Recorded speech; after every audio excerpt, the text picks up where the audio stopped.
In this video, we are going to solve a famous physics Olympiad question, which is given as the three resistances. कुछ इस तरीके से given है हमारे पास कि तीन रेजिस्टेंस यहाँ पर पैरेलल में कनेक्टेड है और दो रेजिस्टेंस सीरीज में कनेक्टेड है और उनके साथ 7 वोल्ट का एक सेल या फिर बैटरी कनेक्ट कर दिया गया। तो जब ये चीज़ें कनेक्टेड है तो इस सर्किट के अंदर करंट फ्लो होगा ड्यू टू दिस पोटेंशियल, और ये जो 7 वोल्ट बैटरी है इसके कारण इसमें जो भी करंट फ्लो करेगा उस करंट की वैल्यू क्या है वो हमें फाइंड करनी है। यहाँ पर चार ऑप्शंस गिवन है, 28 एम्पियर, 4 एम्पियर, 0.25 एम्पियर, 3.7 एम्पियर या फिर none of this. Now let's try to solve this question. अब इसे सॉल्व करने के लिए कुछ स्टेप्स हैं। सबसे पहले जो ये रेजिस्टेंसेस है, यहाँ पर ये सर्किट में जो रेजिस्टेंसेस कनेक्टेड हैं, इन सभी रेजिस्टेंसेस के इक्विवेलेंट रेजिस्टेंस को फाइंड करना होगा। अब इक्विवेलेंट रेजिस्टेंस कैसे फाइंड कर सकते हैं? सबसे पहले यहाँ पर जो तीन पैरेलल रेजिस्टेंसेस है 12, 16 और 8, इन तीनों का पहले इक्विवेलेंट रेजिस्टेंस कैलकुलेट करना है। वो रेजिस्टेंस जो भी आ जाए उसके बाद ये दो रेजिस्टेंस और वो तीसरा 3 सीरीज में आएंगे और सीरीज में आते ही हमें पूरे सर्किट का इक्विवेलेंट रेजिस्टेंस कैलकुलेट करना है। वोल्टेज गिवन है, then we can calculate the current. तो चलिए अब इस क्वेश्चन को सॉल्व करते हैं। सबसे पहले जो तीन रेजिस्टेंस है उसका इक्विवेलेंट कैलकुलेट करना है।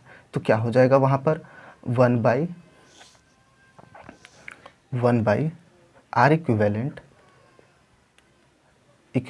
Equal to 1 by R1 plus R2 plus R3 होता है। तो R1 यहाँ पर है 12 प्लस R2 कितना है 16 प्लस 1 बाई 8, 12, 16 और 8। अब इसका सबसे पहले हमें फाइंड करना है इक्विवेलेंट रेजिस्टेंस के लिए इन तीनों का एलसीएम। तो इन तीनों का एलसीएम होगा 48, 4, 12 और यहाँ पर हो जाएगा 3 और यहाँ पर 6। अगर ये कैलकुलेट किया तो ये आता है 13/48।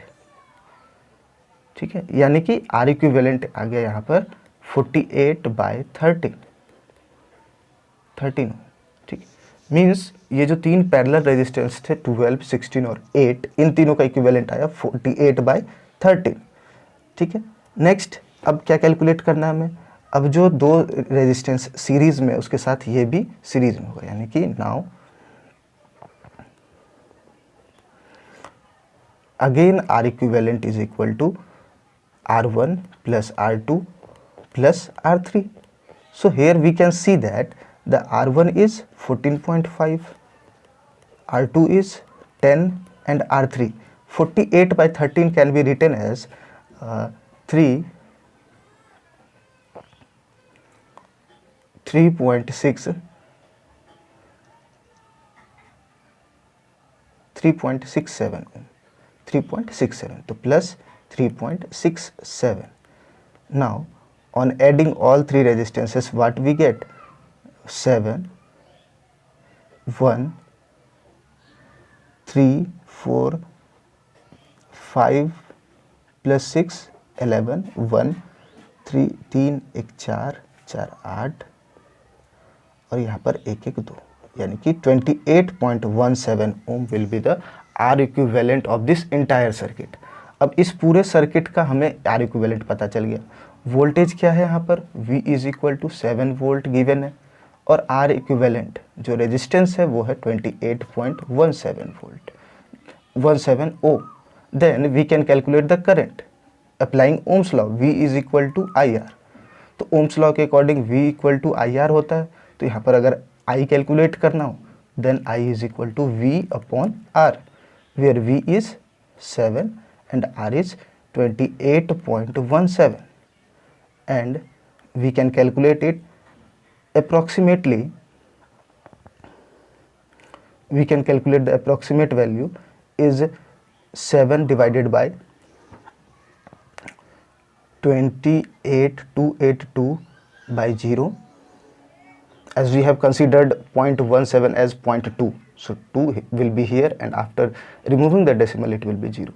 So on dividing 35 it will be 141 and 35 by 141, or we can take another 7 5s are 35 and this it will be 20, 5 4s are 20. So approximately I is approximate equal to 1 by 4 ampere, which is equal to 0.25 ampere. Now let's check the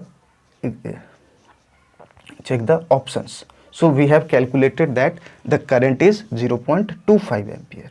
Now from the options we can see the option C option will be correct. As we can see from the questions, that option C will be correct, 0.25 ampere. Thank you.